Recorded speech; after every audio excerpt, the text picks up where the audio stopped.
Hi friends, welcome back to my channel samayal with Anu. இன்னைக்கு நம்ம வீடியோல ஒரு அட்டகாசமான பால் பாயாசம் தாங்க பார்க்க போறோம். ரொம்ப நாளுக்கு அப்புறம் வீடியோ போறதுனால சரி ஸ்வீட்ல இருந்து ஆரம்பிக்கலாம்னு சொல்லிட்டு ஒரு சிம்பிளான சூப்பரான பால் பாயாசம் செஞ்சிருக்கேங்க. ஃபர்ஸ்ட் டைம் நீங்க நம்ம சேனலை பார்க்குற மாதிரி இருந்தா Subscribe பண்ணி பெல் ஐகான் கிளிக் பண்ணிக்கோங்க. ஓகே फ्रेंड्स, எப்படி செய்யறதுன்னு பார்க்கலாம் வாங்க. இதுக்காக ஒரு பாத்திரத்துல 1 டம்ளர் அளவுக்கு பால் சேர்த்து தண்ணி எதுவுமே சேர்க்காம நல்லா கொதிக்க வச்சு எடுத்துக்கலாங்க. பால் நல்லா கொதிக்கிட்டோம், அது வரைக்கும் கொஞ்சம் வெயிட் பண்ணலாங்க. இப்போ பால் நல்லா கொதிக்க ஆரம்பிச்சிருச்சு. இந்த ஸ்டேஜில் பாலை எடுத்து தனியாக வச்சிடலாங்க. பால் நல்லா ஆறட்டும். இப்போ அடுத்ததாக ஒரு பேனை அடுப்பில் வச்சுக்கலாங்க. இதில் 2 டேபிள் ஸ்பூன் அளவுக்கு நெய் சேர்த்துக்கலாங்க.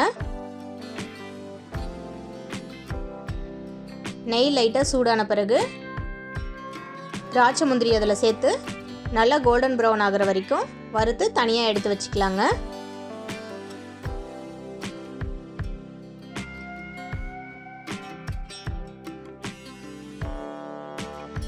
இது நான்ஸ்டிக் பேனுங்கிறதுனால நம்ம ஊற்றுற நெய் அப்படியே இருக்குங்க.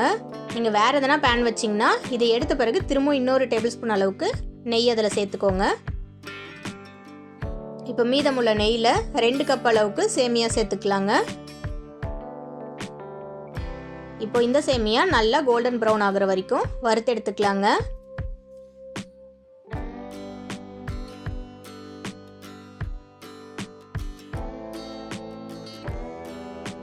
இப்போ இது நல்லா கோல்டன் ப்ரௌன் கலருக்கு வந்துருச்சுங்க. இப்போ இதை எடுத்து தனியாக வச்சிடலாம்.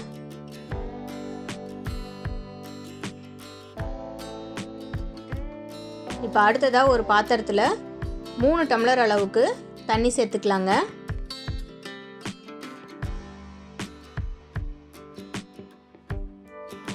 இப்போ இந்த தண்ணி நல்லா கொதிச்சு வர வரைக்கும் வெயிட் பண்ணலாங்க.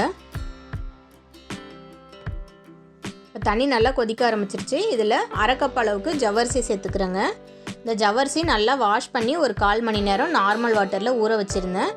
அதையை சேர்த்து நல்லா மிக்ஸ் பண்ணி விட்டுட்டு இது நல்லா கொதிச்சு வர வரைக்கும் வெயிட் பண்ணலாங்க.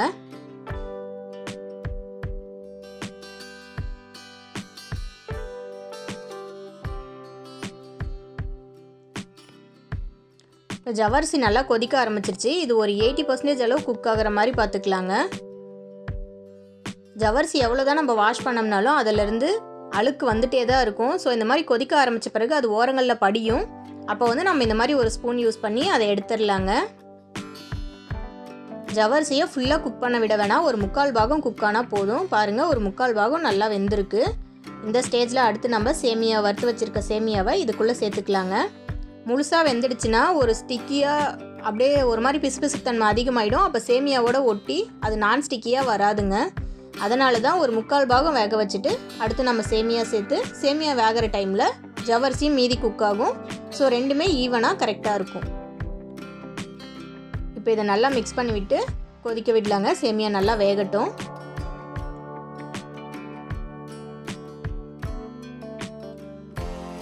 பாருங்கள், சேமியா ஜவ்வரிசி ரெண்டுமே நல்லா வெந்திருக்கு. ஆனால் நான் ஸ்டிக்கியாக இருக்குது பாருங்கள், ஒன்றோட ஒன்று ஒட்டாமல். இப்போ இந்த ஸ்டேஜில் நம்ம 1 கப் அளவுக்கு சர்க்கரை சேர்த்துக்கலாங்க. சர்க்கரை சேர்த்து ரொம்ப கொதிக்க விடணும்னு அவசியம் இல்லை. லைட்டாக மிக்ஸ் பண்ணி விடுங்க. அந்த ஹீட்லேயே சர்க்கரை நல்லா கரைஞ்சிடும். பாருங்கள், ஃபஸ்ட்டு கொஞ்சம் திக்காக இருந்தது. இப்போ சர்க்கரை சேர்த்த பிறகு திரும்பவும் நல்லா தண்ணியாகிடுச்சு பாருங்கள். இப்போது சர்க்கரையை நல்லா இதில் மிக்ஸ் பண்ணி விட்டுடலாங்க.